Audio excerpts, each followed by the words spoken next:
के प्रातः क्लास है 13/7/1967। गुरुवार को रिकॉर्ड चला। दूर देश का रहने वाला आया देश पर आया।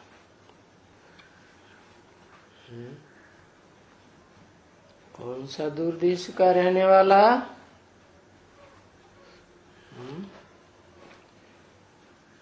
परम धाम का रहने वाला, सूरज चांद सितारों की दुनिया से भी पार, पार लोक जिसे कहा जाता है। अंग्रेज लोग कहते हैं सुप्रीम अबोर्ड सोल वर्ल्ड। मुसलमान कहते हैं अर्श। खुदा अर्श में रहता है, फर्श में नहीं रहता। अभी तो वो भी सर्वव्यापी बताने लगे। तो वो दूर देश का रहने वाला है और उसके अंदर ये बात बैठी हुई, मैं पराये देश में आया हूँ। है क्यों? बच्चों के पास आया है तो बच्चे जहाँ रहते हैं वो पराया देश होता है। हाँ, पराया देश है क्योंकि रावण का राज्य है, उसका अपना स्थापन किया हुआ राज्य तो नहीं है, तो पराया ही राज्य हो गया। पराया राज्य है तो किसका है? अरे एक का नहीं है। देश देश में प्रजातंत्र शासन है। और प्रजा तो जन्म जन्मांतर राजाओं के कंट्रोल में रहती आई है। तो इस दुनिया में जितने राजा हुए होंगे खास खास उतनी तरह की प्रजा होगी। तो वो धर्म पिताओं की बात है।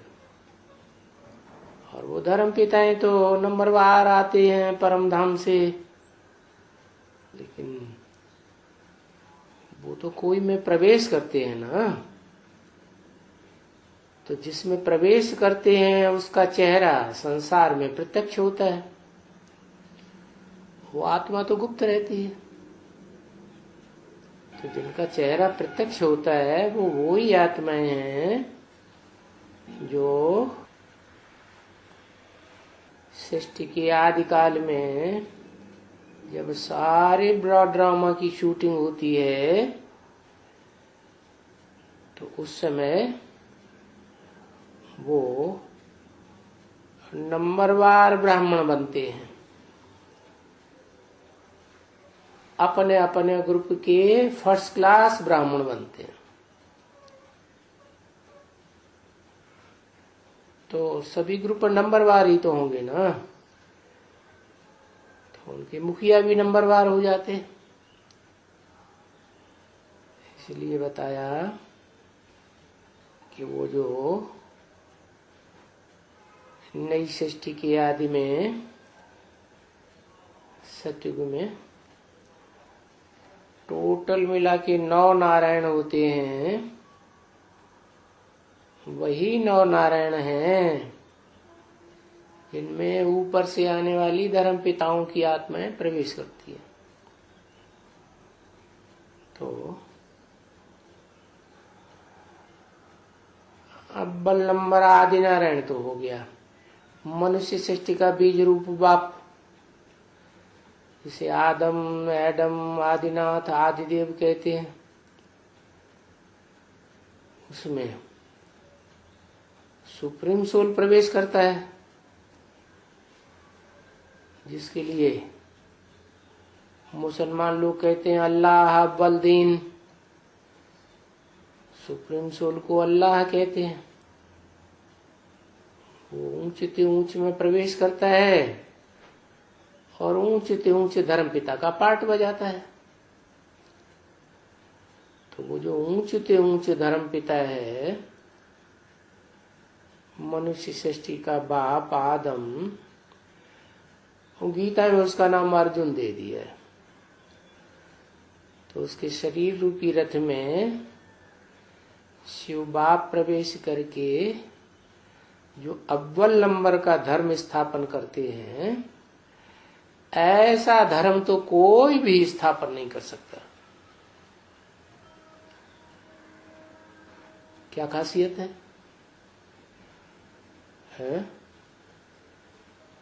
जो और धर्म पिताएं नहीं स्थापन कर सकते। वो सूर्य है ना इस सृष्टि का, चैतन्य ज्ञान सूर्य, तो सबसे ऊंचा होता है ना। अहिंसक राज्य स्थापन करते, कोई हिंसा नहीं।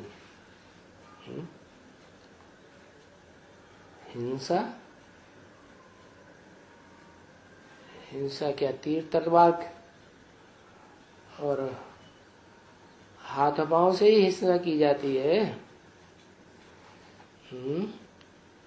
हाँ, इंद्रियां विकारी होती हैं तो भी हिंसा होती है।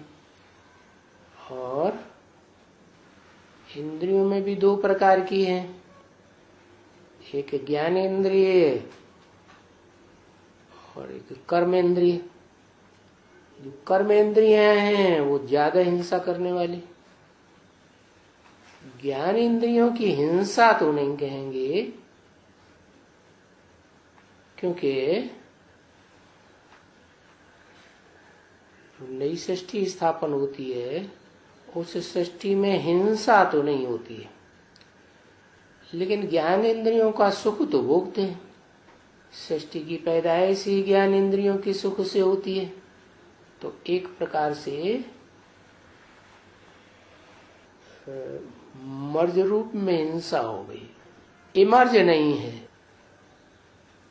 जैसे आंखें हैं सबसे श्रेष्ठ, तो आंखों से जो देवताएं सुख लेते हैं, जिसे मुख का सुख कहा जाता है, तो वो सुख तो आत्मा की शक्ति कुछ न कुछ तो क्षीण करता है, क्योंकि संग का रंग लगता है। इंद्रियों से ही संग का रंग लगेगा, लेकिन ये पता नहीं चलता कि हम नीचे गिर रहे हैं। तो सतयुग के आदि से ही, किसको कहें, कौन हुआ मुखिया? सतयुग में तो 8 नारायण होते हैं। उनमें पहले नारायण का जन्म देने वाला आदि नारायण कहा जाता है।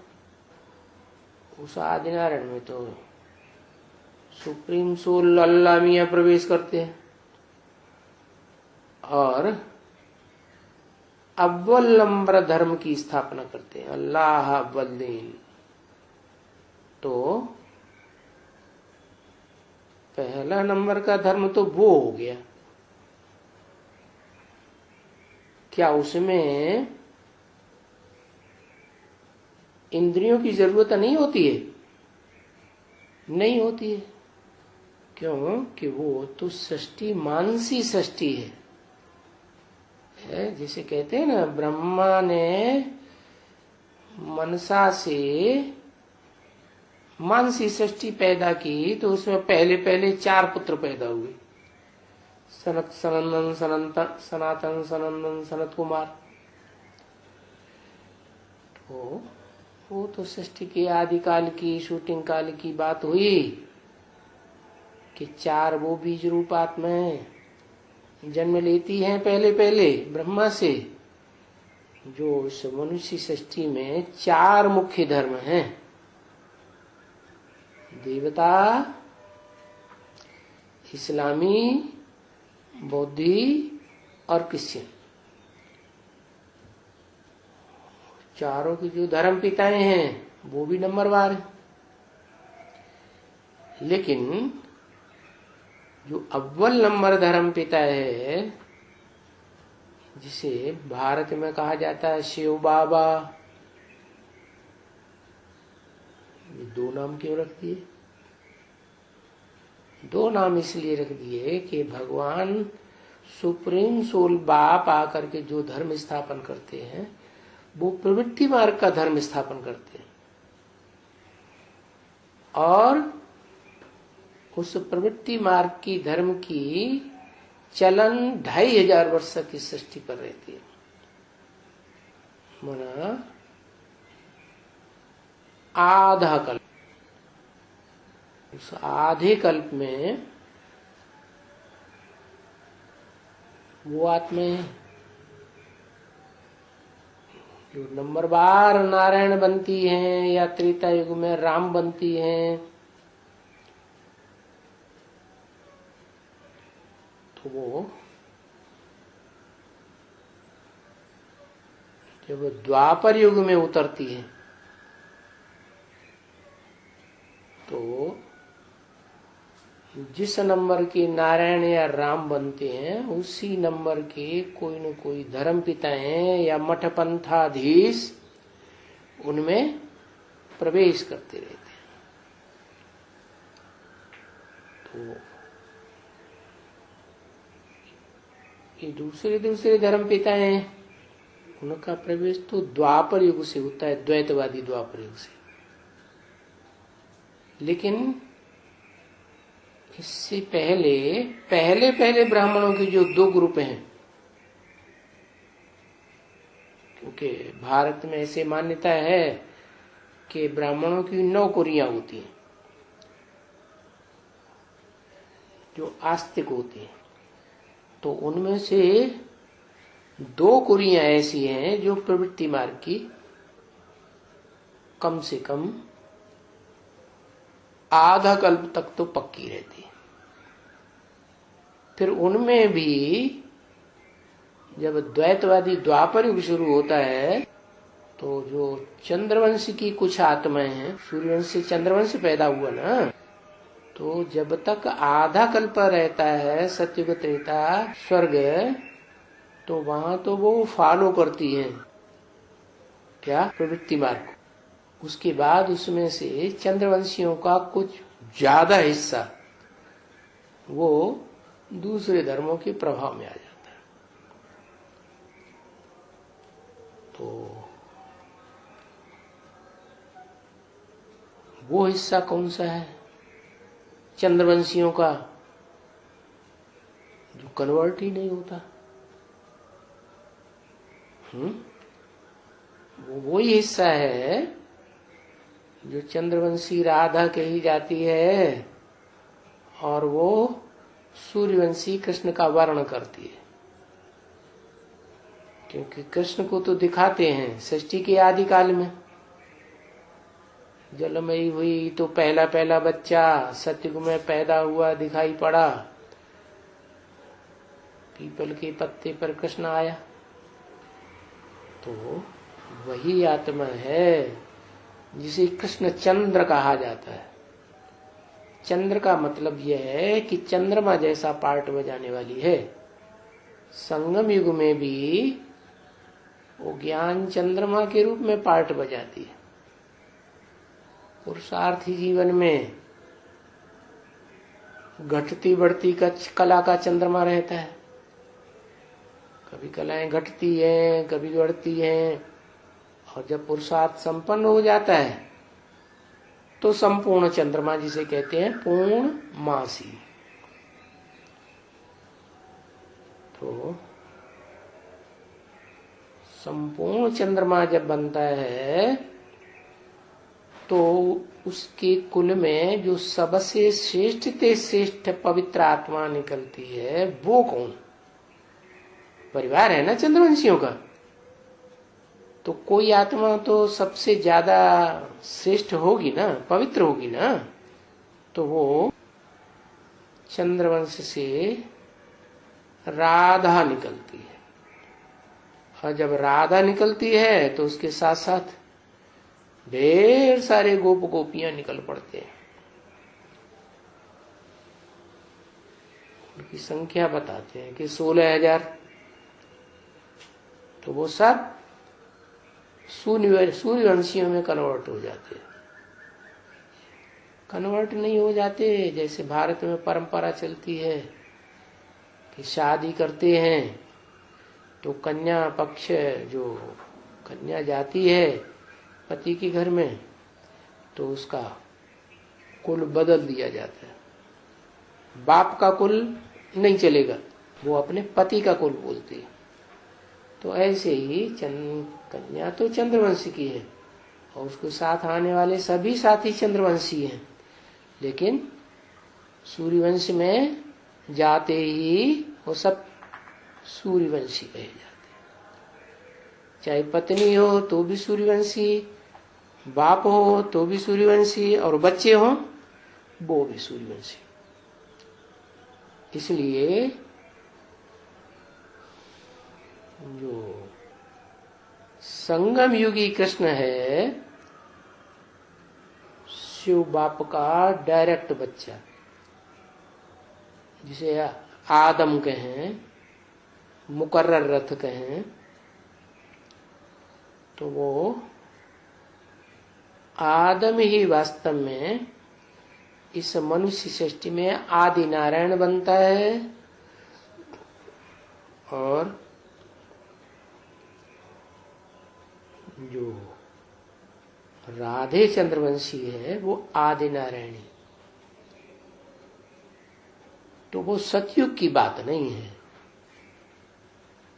वो है संगम युग की बात, शूटिंग पीरियड की।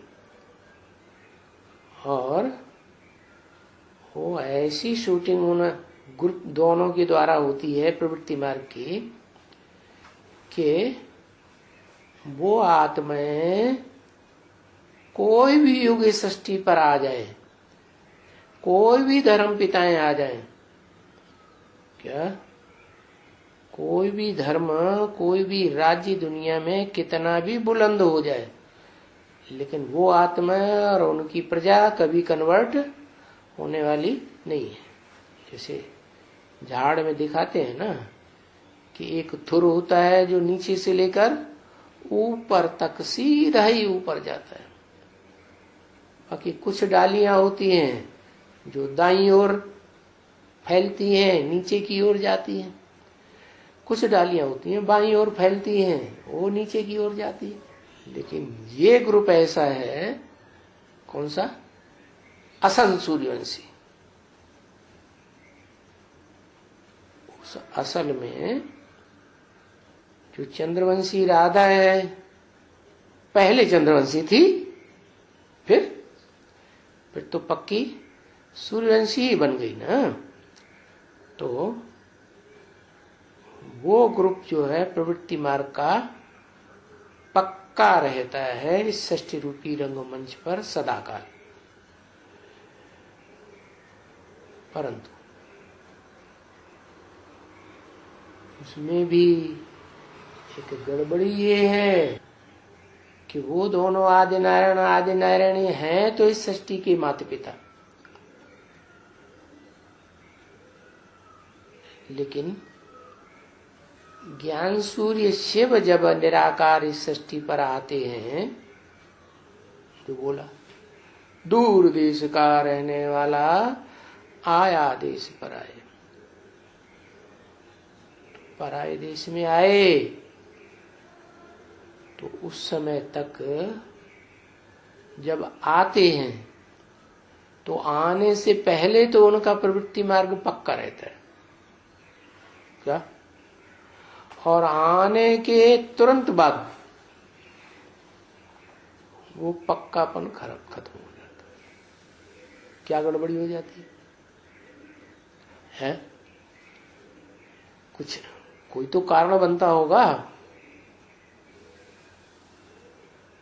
नहीं दिमाग में आ रहा है? कोई कारण नहीं, कारण बनता है। दो माताएं हैं, एक कही जाती है भारत माता। क्या? कैसी माता? भारत माने प्रैक्टिकल कर्म में हो, वाचा में हो, कर्मेंद्रियों से हो या मनसा के संकल्पों से हो, वो ज्ञान में ही रमण करने वाली रहती है। क्या? अज्ञानता में जाने वाली नहीं है, पूरा पति को फॉलो करती है। तो वो भारत माता के मुकाबले एक और माता भी है जो जगत माता कही जाती है, जगदम्बा। तो भारत को जगत तो नहीं कहेंगे, भारत तो भारत ही है। भारत तो बहुत छोटा होता है दुनिया के मुकाबले, छोटा है ना। और दुनिया में तो कितने देश हैं, कितने धर्म हैं, कितने धर्मखंड हैं। तो उन सभी धर्मखंडों में अलग अलग धर्म पिताएं अपना अड्डा जमाते हैं। जैसे इब्राहिम आए तो वो जो असल सूर्यवंशी नारायण है, आदि नारायण, उसमें तो प्रवेश ही नहीं कर सकता। लेकिन उसका जो बच्चा बनता है सतयुग में, आदि में, जिसे शास्त्रकारों ने नाम दिया 16 कला संपूर्ण, हे कृष्ण नारायण वासुदेव ऐसे कहते हैं, क्योंकि शास्त्रकारों की पहुंच तो बस वहीं तक है, सतयुग के पहले जन्म तक। उससे पहले तो दुनिया में क्या गड़बड़ हुआ था, महाविनाश हुआ था। तो वो तो इतना बड़ा एक्सीडेंट है कि किसी को कुछ उससे पहले की याद ही नहीं है।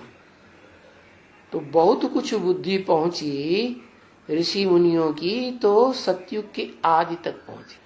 तो सतयुग के आदि तक उन्होंने कृष्ण की आत्मा को ढूंढ पाया, 16 कला संपूर्ण को। उनकी बुद्धि में ये बात नहीं आती है कि कोई कलातीत है, और ठीक भी है। वो कलातीत तो सूर्य होता है ना, और सूर्य तक कोई पहुंचता है क्या? पहुंचता है? कोई नहीं पहुंचता। तो बेचारे ऋषि मुनियों की बुद्धि भी वहां तक कहां तक पहुंचेगी है? हाँ, ये है कि सूर्य की जो तीव्र किरणें निकलती हैं वो तो सूर्य से ही निकलती है। तो ऐसी कुछ विशेष आत्माएं हैं जो ज्ञान सूर्य के ही बच्चे हैं, डायरेक्ट। कैसे बच्चे? ऐसे बच्चे हैं कि जैसे ज्ञान सूर्य शिव आत्मिक स्थिति में रहने में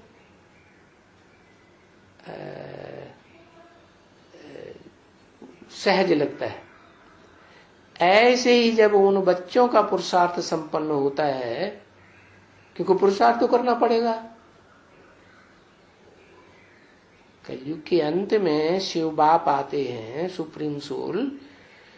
तो जो बहुत नजदीक रहने वाले बच्चे हैं शिव बाप के, वो बच्चे भी तो इस दुनिया के संग के रंग में आते हैं। तो संग के रंग में आने का कारण क्या हुआ? जैसा बाप वैसे बच्चे। बाप कैसे संग के रंग में आता है? जब शिव बाप आते हैं तो शिव बाप आकर के स्मृति दिलाते हैं। क्या? मुकर्रर रथ में आते हैं आदम में, तो स्मृति दिलाते हैं कि तुम इस षष्ठी रूप के, षष्ठी रूपी रंगमंच के बीज रूप बाप हो, और मैं जब आता हूं इस षष्ठी पर तो मैं प्रवृत्ति मार्ग के धर्म की स्थापना करता हूं। मेरे सिवाय और कोई नहीं है इस षष्ठी रूपी रंगमंच पर जो प्रवृत्ति मार्ग के धर्म की स्थापना कर सके। तो हाँ, प्रवृत्ति मार्ग के धर्म की स्थापना जब करते हैं तो प्रवृत्ति में कौन होते हैं? पहले पहले पति और पत्नी। तो कौन हुआ पति? प्रवेश करने वाला, या जिसमें प्रवेश किया वो? प्रवेश करने वाला वो हुआ पति। वो ही ज्ञान का बीज डालने वाला है।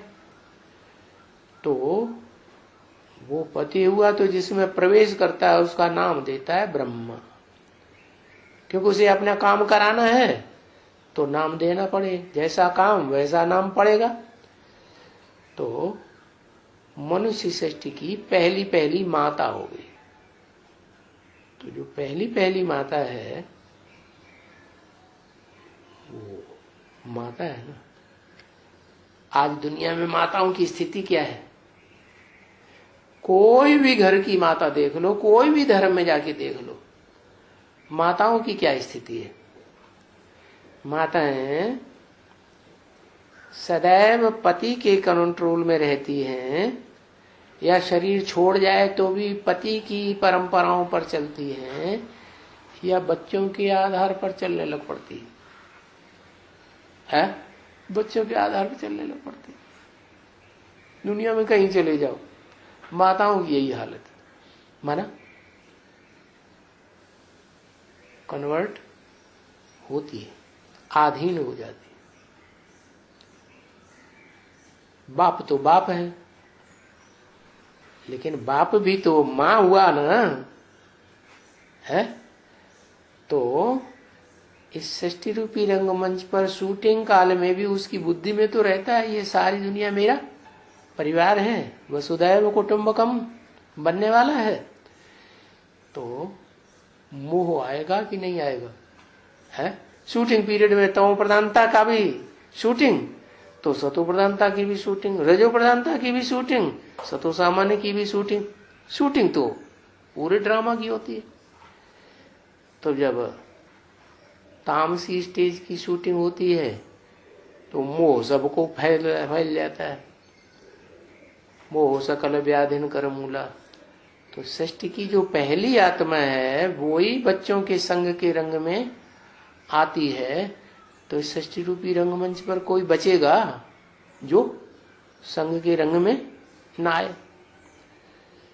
तो ये कारण बनता है कि शिव बाप के प्रवेश करने तक तो वो आत्मा प्रवृत्ति मार्ग की पक्की रहती है। जैसे ही शिव बाप प्रवेश करते हैं तो उस आत्मा का पक्कापन जो है ढीला क्यों पड़ता है? जो सबसे जास्ती पतित बन जाती है एक ही जन्म में। क्या कारण बना? किसके संग का रंग लगा? पहले बताओ। यज्ञ के आदि में जो बीज रूप आत्मा है मनुष्य सृष्टि का बाप, उसकी यादगार बनी हुई है बनियन ट्री। दुनिया का सबसे बड़ा वृक्ष कहा जाता है और उसका बीज बहुत सूक्ष्म होता है। क्या? तो वो बनियन ट्री जो है वो यादगार है कि भगवान बाप जब इस सृष्टि पर आते हैं तो कलकत्ते में आकर के बीज डालते हैं ज्ञान का, अति सूक्ष्म बीज। और ज्ञान तो होता ही है सूक्ष्म। जितनी महान आत्मा होगी उतनी सूक्ष्म स्टेज वाली होगी। तो शिव बाप जिस व्यक्ति में आकर के ज्ञान का बीज डालते हैं वो कलकत्ते का निवासी होता है। और कलकत्ता दुनिया का क्या खासियत है? कलकत्ते में दुनिया की ये खासियत है कि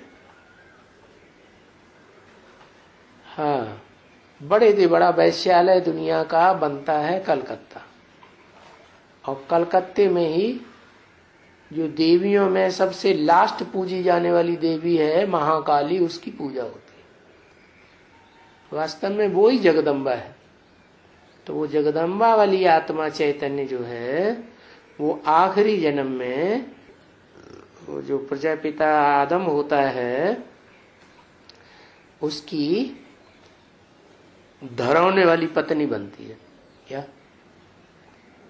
धर लेता है तो दूसरी पत्नी हुई ना।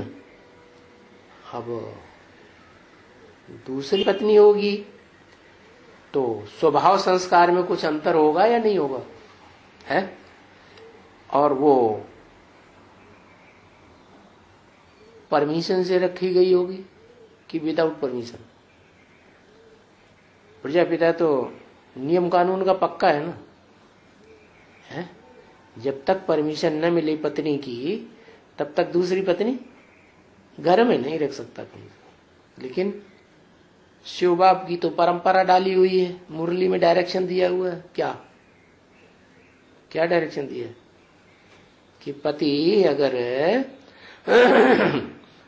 पवित्र नहीं रहता है और पत्नी पवित्र रहना चाहती है तो पत्नी उनको परमिशन दे दे कि तुम दूसरी शादी कर लो, हम उसकी सेवा करेंगे।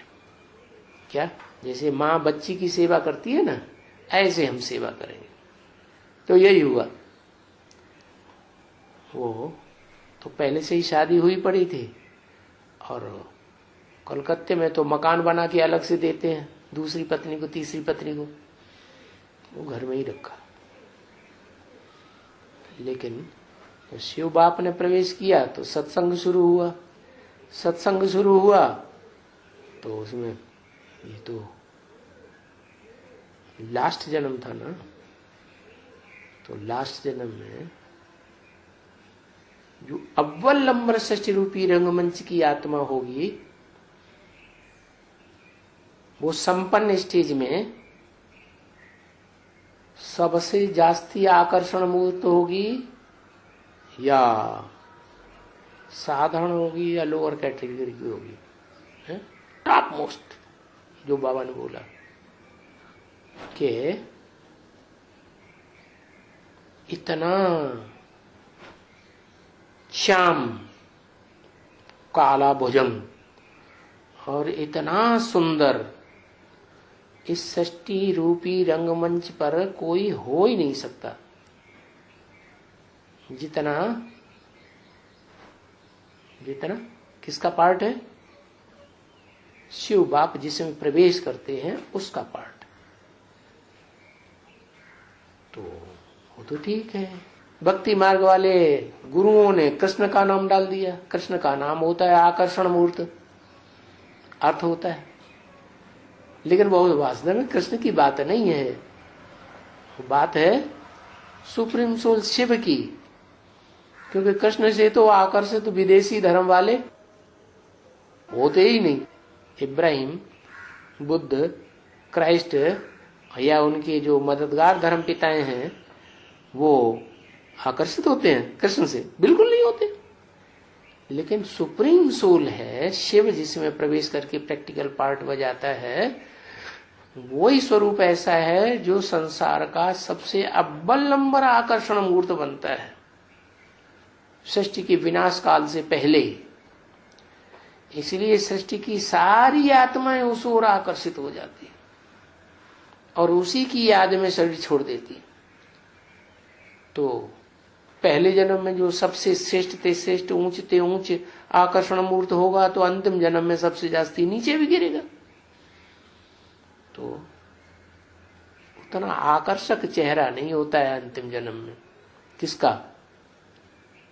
जिसमें सुप्रीम सोल बाप प्रवेश करते हैं। तो जब सत्संग चालू होता है तो उस समय पश्चिम भारत से, सिंध हैदराबाद से कोई सत्संग करने वाले जो आदम जिसे कहें मुकर्रर रथ, उसका ज्यादा नजदीकी रहा। धंधे धोरी के टाइम पर कलकत्ते में दुकान थी तो वो व्यक्ति बहुत आकर्षक था। क्या? अव्वल नंबर धर्म पिता इतना आकर्षक होगा तो 2 नंबर का जो धर्म पिता होगा वो और धर्म पिताओं के मुकाबले ज्यादा ही आकर्षक होगा ना। नहीं तो ज्यादा आकर्षक था। तो और ज्यादा आकर्षक होने का कारण क्या है? अंतिम जन्म में तो ज्यादा आकर्षक नहीं होना चाहिए, उसको भी नीचे गिरना चाहिए। ज्यादा आकर्षण मूर्त होने का कारण ये है कि जिसमें शिव प्रवेश करते हैं वो तो मनुष्य सृष्टि का बाप होने के कारण सारी मनुष्य सृष्टि के संसर्ग संपर्क में आदि से अंत तक आता है। अब बच्चे थोड़े ही आते हैं, बच्चे अपने फैमिली की पालना करेंगे या सारी दुनिया को देखेंगे? अपनी फैमिली को देखते हैं, तो उतना संग का रंग उनको नहीं लगता। इसलिए वो जो श्रेष्ठ आकर्षण में चेहरा होता है, गोरा चिट्ठा लंबा चौड़ा, वो जो दूसरी माता है वो उससे आकर्षित हो जाती बस। अब सत्संग शुरू होता है तो बुद्धि तो खराब होगी ना। किसकी? पुरुष की बुद्धि खराब होगी ना। पुरुष तो सब बताए, दुर्योधन दुशासन, तो जिस तन में प्रवेश करते हैं वो भी पुरुष तन हुआ ना, तो वो भटक जाते हैं। जो भी सत्संग चलता है उस सत्संग में उसकी बुद्धि में एक तो ये बात आती है जो पहले से ही थी, शास्त्रकारों के द्वारा डाली हुई। क्या? शिवोहम, आत्मा सो परमात्मा, ब्रह्मास्मि। तो अपन को ही भगवान समझ लेने के कारण जो सत्संग चालू हुआ उसमें वो अपने को प्रैक्टिकल में भगवान समझ के बैठ गए है। और योग की ताकत थी उस समय? योग की ताकत थी नहीं। तो जब योग की ताकत नहीं थी तो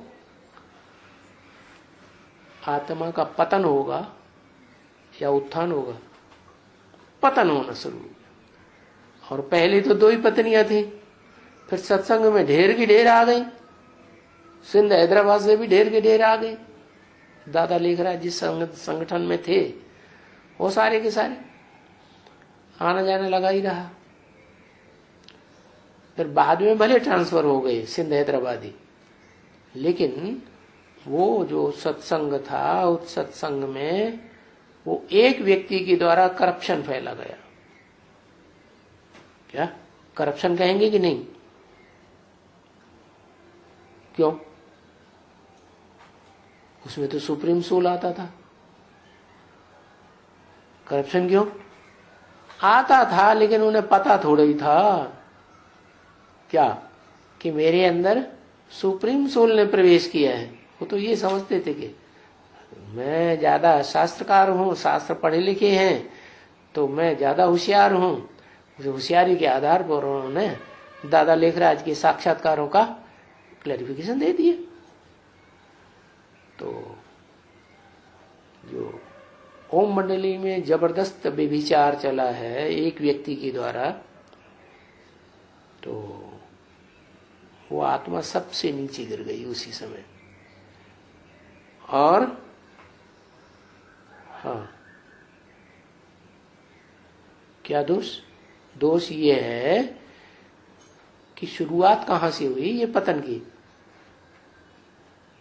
है? जब जगदम्बा से ही पूर्ति हो रही थी तो दूसरों की तरफ जाने की क्या जरूरत? अरे जगदम्बा खुद ही आकर्षित हो गई। किस तरफ? गोरा चिट्ठा लंबा चौड़ा जो स्वरूप देखा तो उस तरफ आकर्षित हो।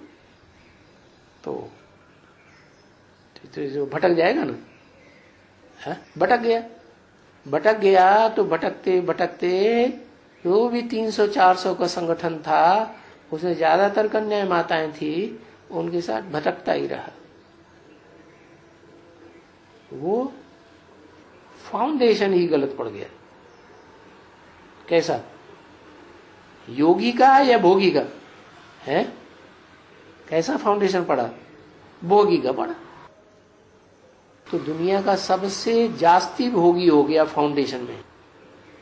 तो इसलिए बाबा ने कहा कि राम ही रावण बनता है। क्या? राम को कहते हैं रघुकुल मणिभूषण। क्या? रघुकुल मणि। जैसे मस्तक में मणि होती है आत्मा रूपी, तो सबसे ऊंची मानी जाती है। ऐसे ही रघु माने सूर्य, सूर्यवंशी कुल में सबसे श्रेष्ठ। तो राम वाली आत्मा साकार रूप में सृष्टि में सबसे श्रेष्ठ मानी गई है राम। जैसे राम वाली आत्मा, कृष्ण वाली आत्मा सृष्टि की आदि में ब्रह्मा का पार्ट बजाती है, ऐसे ही राम वाली आत्मा शंकर का पार्ट बजाती है। तो वो राम वाली आत्मा जो है उसके लिए बोला कि राम ही रावण बनता है। माने सृष्टि के आदि में एकदम पवित्र। कितना पवित्र? अतीन्द्रिय सुख लेने लायक। इंद्रियों का कोई कनेक्शन नहीं सुख भोगने में। ऐसी स्टेज कलातीत प्राप्त करता है। वही आत्मा अंतिम जन्म में आकर के इतनी नीची गिर जाती है एकदम, जिसके लिए बोला मुझे निर्गुण हारे में कोई गुण नहीं, आपे ही तरस करो। क्या गुण? अवगुण सबसे बड़ा कौन सा होता है? सबसे बड़ा अवगुण होता है कि एंटी सेक्स साथी मिले और पुरुष अपने को कंट्रोल न कर पाए। क्या सबसे बड़ा अवगुण बताया मुरली में? काम विकार। तो वो बड़े से बड़ा अवगुण। फिर जब संपन्न बनता है तो वो अवगुण रहता है या 0%? 0% हो जाता है। 0% माने साथ में भी रहे, जैसे शिव के मंदिर में दिखाया, कोई दूरबाज खुशबाज सन्यासियों की तरह नहीं कि कर्मेंद्रियों से दूर हो गए और बड़े डिंग मारने लगे हमने इतने साल ब्रह्मचर्य का पालन किया। जैसे कोई जेल से निकलता है 10 साल के बाद तो डिंग मारे हमने 10 साल ब्रह्मचर्य का पालन किया। ऐसे नहीं। शिवलिंग और जलाधारी साथ साथ रखे हुए, फिर भी उनकी पूजा होती है।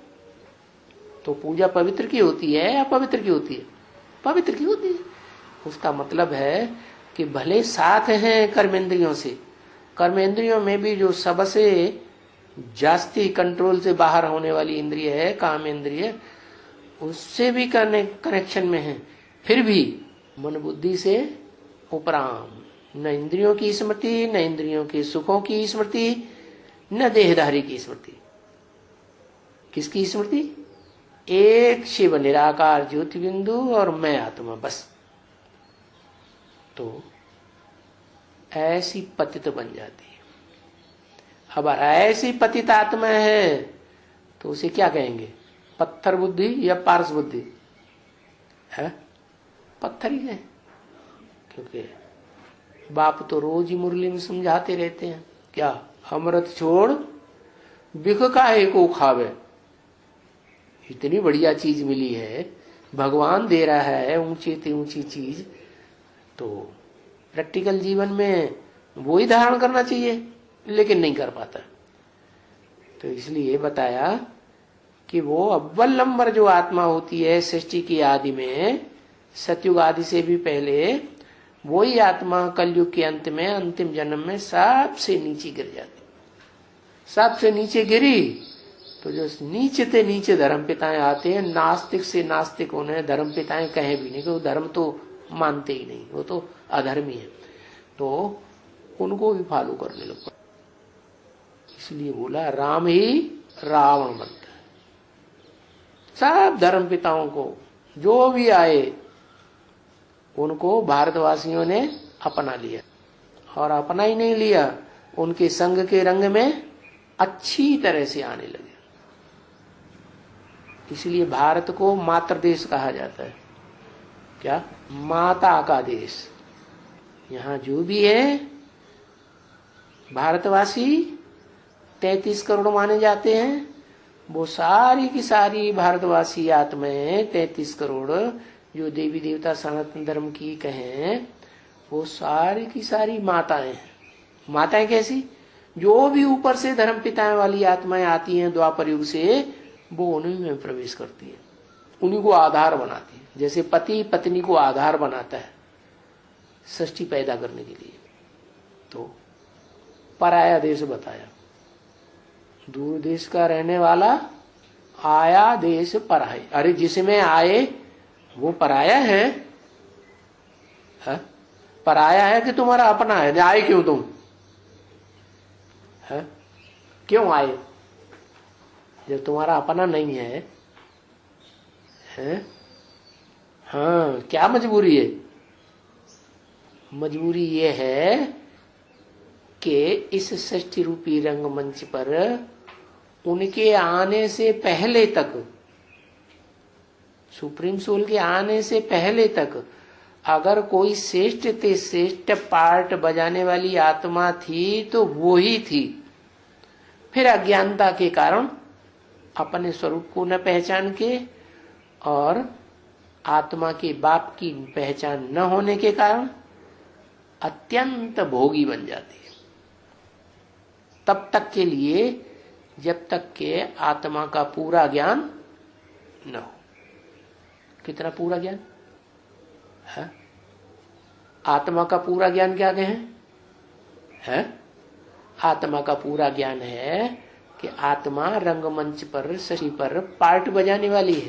तो जितने भी पार्ट हैं 84 की चक्र में, उन सारे पार्ट की जानकारी हो जाए। नहीं तो सुप्रीम सोल बाप कहते हैं ऐसा एक्टर, बेवकूफ एक्टर जो रंगमंच पे जाके अपना पार्टी भूल जाए। तो सारे ही जन्मों की पूरी जानकारी होने के बाद फिर क्या होता है? वो संपूर्ण आत्मा। तब तक तो पूरा ज्ञान नहीं है, तो ज्ञानी है या अज्ञानी है? कहेंगे अज्ञानी। तो शिव बाबा ने बोला, शिव बाबा क्यों कहा? क्योंकि जिस तन में आता है उसके द्वारा शिव बाबा है शिव की ही सोल बोलने वाली। क्या? दूर देश का रहने वाला आया देश पर आए, ये बोल के बता रहा है कि मैं अपने देश में नहीं आया हूं। जिस शरीर रूपी देश में आया हूं, शरीर रूपी घर में आया हूं, वो भी मेरा घर नहीं है। क्या? रथ अर्जुन का है कि उसका है? उसका है। वो तो सेवा करने के लिए आया है। इसलिए रोज मुरली बोलता है, रूहानी बाप की रूहानी बच्चों को नमस्ते, सर झुका के। है बच्चे, I am your obedient servant. बताओ रथ को किधर ले चलो? इधर ले चलो, इधर ले चलो, उधर ले चलो। कहाँ ले जाना है? जहां बताओगे वहीं ले चलो। वो कहते नहीं, युद्ध भूमि में बीच में खड़ा कर दो। अच्छा, बीच में खड़े हो जाओ। तो I am your most obedient servant ऐसे कह देता। अच्छा, ओम शांति।